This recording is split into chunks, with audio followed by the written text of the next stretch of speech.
YouTube, what is good? It's your man Ribs from Doing Film Things. You already know, every single week I got new videos about film photography. So if that's your thing, definitely go ahead and subscribe. This week we got something very, very special. So I was able to collaborate with one of my closest friends. He's a digital artist who does a ton of illustrations and is just a very, very talented guy. So took one of my film shots from a protest that I went to a few months ago, sent it over to him, and asked him to bless me with some of his talent. So let's go ahead and log into this video call so you can see what this is all about. All right, Kervin, what's good? How you doing, man? I'm doing good, brother. How you doing? I'm doing all right. It's Friday, so I can't complain. Thanks for joining. For those watching, I'm in London. Kervin is in New York, so big time difference there, but we made it happen. You know how it is. Kervin, yeah. Tell the world about yourself in 2 sentences, real quick. I am a design director and a freelance artist here in New York City. I've been working within the advertising industry for about 8 years, and I've been doing freelance illustration for just about the same amount of time. Yeah, I'm gonna link up all the Instagram stuff because people have to check out this work. It's just so legit, it's fresh, it's modern, and it's got some swag to it, you know, none of this kind of like stale, rehashing old concepts. It's all creativity here. So Kervin and I collaborated on a nice little mini project. I went to a bunch of protests, let's say 4 months ago now. Mm-hmm. This was coming out of the George Floyd killing by the police. And, you know, lots of protests, lots of involvement, lots of kind of community involvement from all over the place. And it was very refreshing. And I did that here in London, which is amazing because, you know, this is stuff that's happening in the US, but of course, it's no different than other places in the world. Point is, I went to one of these protests at Hyde Park, and John Boyega was there, and he gave a very impassioned speech, really got the crowd fired up, and the dude was just epic. I was lucky because I was standing about 5-6 feet away from him. I had a bunch of film cameras with me, and the moment I realized it was him, I just started going, I was just popping off shots, hoping that one was it the Canon? Was it the Canon that you were using? Yeah. I had 3 cameras with me, and I think the shot that I sent you was taken with my EOS 650, which is a super old, like in the 80s, like automatic SLR. And that was taken with a long lens with my 100 to 300. Oh, so nice. Luckily it was daytime, so things weren't too blurry. There was enough light. And I just popped off. I think I shot maybe like 20 photos of him, hoping that one would stick. So got a couple that I like, but the one I sent you is my favorite. Nice. So Kervin took this photo and he applied to it his classic style. You know, he does a lot of illustration on top of artwork, whether it's photography or other things. And in this case, I said, Kervin, bless me with what you got. So today, I haven't seen the image yet. He sent it to me via email. So I'm going to check it out right here on my iPad and give you a fresh look at kind of my reaction. So here we go. Scross, you like it? Hopefully Kervin didn't not do it well. No, I'm kidding. He always does things well. The guy's got talent. Well, teach me now. So here we go. Loading up the email. Oh, it's a Dropbox link. You're making it real interesting for me. I got to go through a couple different hoops. Oh my God. And now look, Dropbox has to update. Oh no. Okay, no, here we go. It's ready. Come on. Oh yeah, check that out. Wow, I love this. I was actually really curious what you would be doing, especially with the text. So I can send you that quote from one of his speeches, and it says here, "Black lives have always mattered." It's a very simple, straight to the point, no nonsense statement by John Boyega. And I love here how big the letters are. They don't get lost in the image. You've kind of like decorated around them. So tell me what was going through your mind here when you created this image. Well, the first challenge for me was like, oh man, the dude gave me a landscape shot. So I was like, all right, let me see what I could do with this. Because the challenge with photography, working over photography, as I've been doing it over the years, is especially when collaborating with other people's work, I want to make sure that I maintain the original integrity of the photo. So it's not just like plastering it with just like some random nonsense, you know what I mean? Like, number one, I wanted to make sure that the composition still frames what's happening in the photo in some way without obstructing it too much, respecting the artist's intent. Number 2 is whatever the content is, which is something that I've been working on over the last year really, is that the content correlates to the story being told in the photo or adds an alternative reality or perspective to what hasn't necessarily been considered before in that photograph. Here, you gave me the context of the photo, you gave me the quote to work with, so obviously the former was the right way to go about this, to kind of hold true to the intention and the integrity of the project. And so with the quote, the second challenge was, how do I enable the type to kind of fit and be legible in a way that still doesn't take away too much from the original photo, but also has enough prominence for legibility. So the aesthetics I knew I wanted to go with. As you can see kind of in the format, I decided to take that landscape, kind of rotated it a bit to add a bit more dimension and sort of collage appeal to it in a way, and framed it within a 4x5 format. And then that 4x5 format allowed for negative space, which then gave me the real estate to it with some typography. Once I added the typography, the variants really, I kind of want to do a less is more approach, where I'm not kind of just adding a bunch of details. I wanted to utilize what I had to kind of add variants. So each sort of word in that phrase has a sort of distinct detail or unique personality to it. The Black Lives, the have being an outline, always mattered being in because that's like kind of like the end statement of the piece. And then within some of the random negative spaces that I had remaining, I added the panther just to kind of, you can read into it a multitude of different ways, some more obvious than others. Then the Black Lives fist, I think, was a very important thing. I always add a lot of speech bubbles into my work because I really love manga, comics, and somehow, some way that's always infused in my style. And people check on my work, they'll see that as a common template within my work.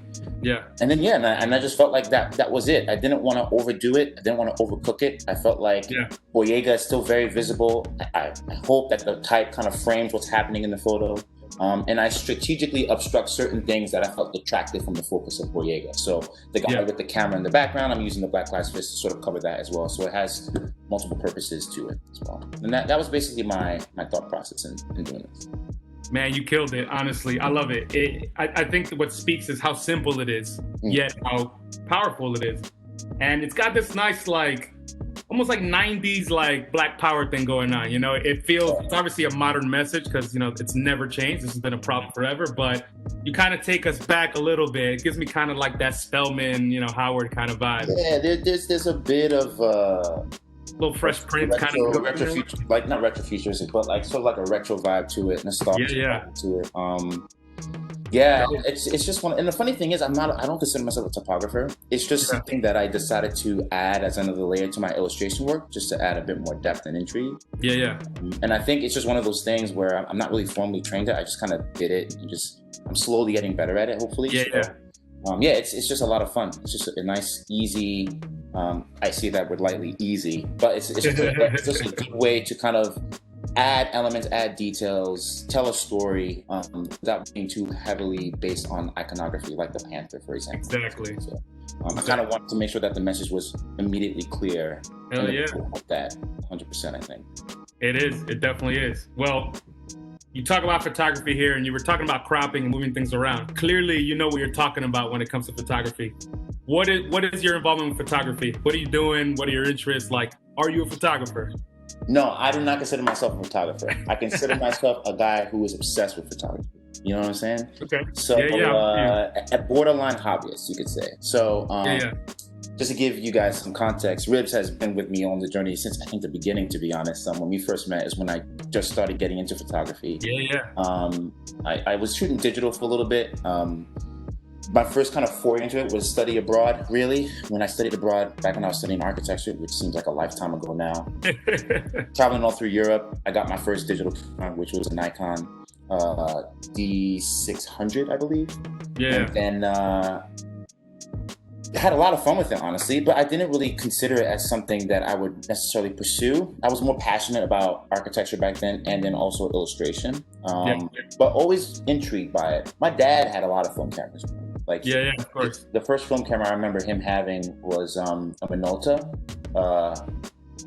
It was one of those automatic ones from like the early 90s, late 80s. So it was like a Magnum 800i, something. It's the ugliest camera in the world. The ugliest joint ever. But funnily enough, when I got into it and I was on the eBay route, like that's when I discovered eBay as well. I was like, yo, I need to get myself a film camera. Like, this is it. This is the thing. Still having my old Nikon D600.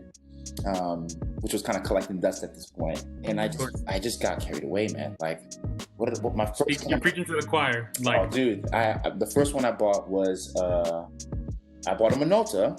I bought a Minolta X700, which is apparently that was the greatest beginner camera you could use. It was either going to be that or this Canon body. And I was like, I like Minolta, let me go with that. I like that. Had that for about a year. But while working with that, I just started collecting because they just seemed so cheap. So especially back then. This was back in like 2016, 2017 when I started getting. That's long enough ago where things still weren't like where they are now. It was out of control, right? Like, like even Leicas back then were still, you could still find like an amazing Leica for like under $1,000. It was possible. If you did your digging, you could find one. So it was just like, I wasn't going to get that. Like I was being a rookie. So I wanted to start small, and I got a Minolta. Then I got a Yashica Super 2000 or something like that. Names escape me.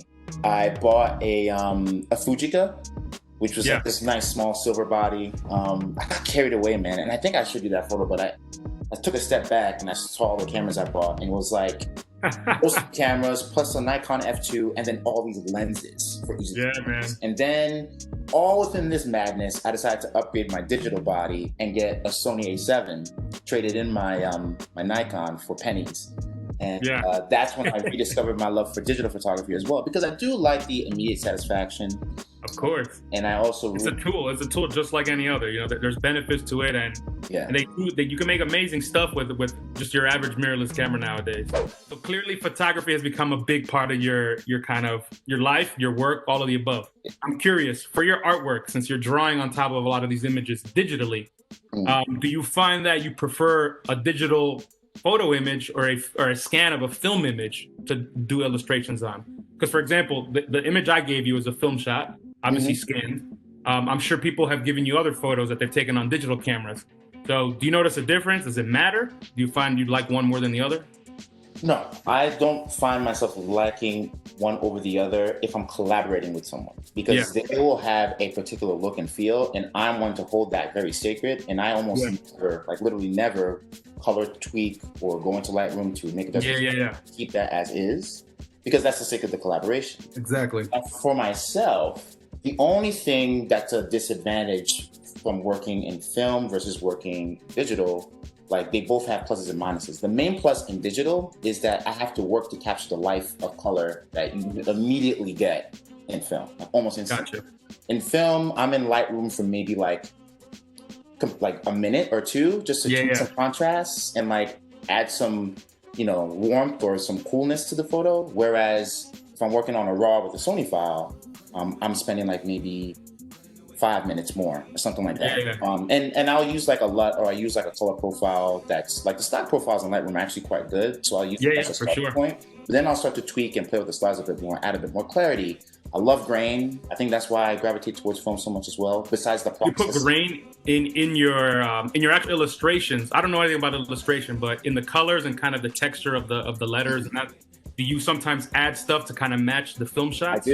I do, because as much as I like working digital, I love the flexibility of working in digital. I do like on an iPad, which I did with the Boyega piece. Or I'm on a Wacom.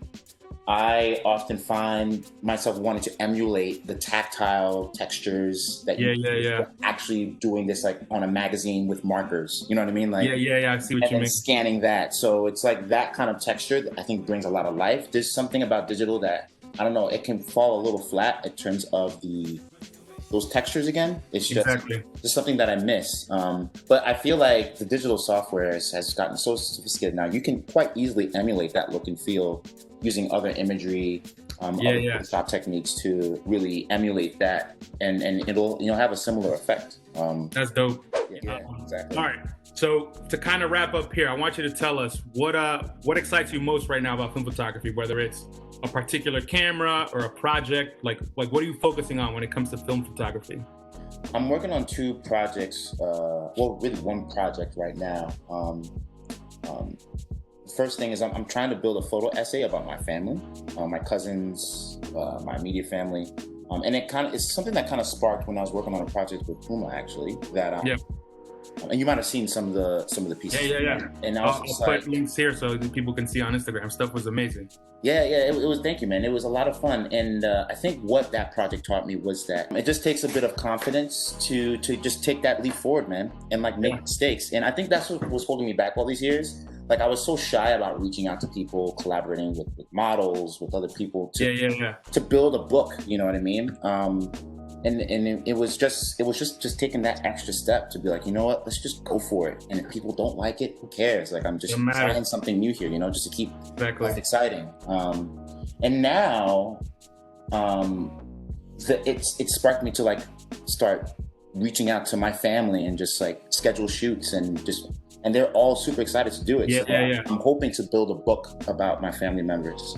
And you shooting a lot of that with film, like medium format or something? I'm shooting a lot with film, so I'm shooting with my Mamiya 645. So my new camera collection looks like this. Yes. It's a Nikon F2, Nikon F3, which I shoot with both of those. So much fun. A Mamiya 645, and I have a few lenses for those. That's it. It's a very lean system, but I'm using all of them, which is good. Yeah, that's the point. That's the point, right? That's the point. I want to summarize one thing you said, which I think is a great way to go out here. You said it's kind of all about just taking the leap and doing it and doing the work. And I find that people who succeed, whether that's personally, like they get satisfaction for themselves, or actually gain some sort of like, let's not say fame, but like some sort of like external audience and like success from that regard, potentially even money. Mm-hmm. People who just decided to do it. Like the best photographers are the ones who are just literally doing photography as much as they can, getting better and just putting things out there. And whether or not anybody likes it, you know, it's still valuable because you're going through the process. So anybody who's watching this, if you're scared about a project or about asking someone to shoot or whatever, don't be scared. Just ask. And if they say yes, then do it. And if you're worried that if the photos aren't going to be great, it doesn't matter. Just do it anyway, because that's the whole point of this whole thing. The cameras are made to be used, not to kind of sit there and not be used, you know? Cool. Well, thanks a lot, man. Really enjoy your work and looking forward to seeing what else you do. Yeah, man, looking forward to it. Let's do more of these collaborations. You know, I feel like we could do like a little mini series or something. We kind of started one before for London, but I mean, there's no reason why we can do more pieces of this ilk, you know, that kind of speak a message. I feel like that's really important right now. What do you think about that project? That's pretty cool, right? The guy's just super talented, so I was lucky enough to have him bless my photography with some of his skills. If you enjoyed this video, please go ahead and leave me a like. And of course, if you want to see more content like this, go ahead and subscribe so you don't miss a thing. Until the next video, y'all. Peace.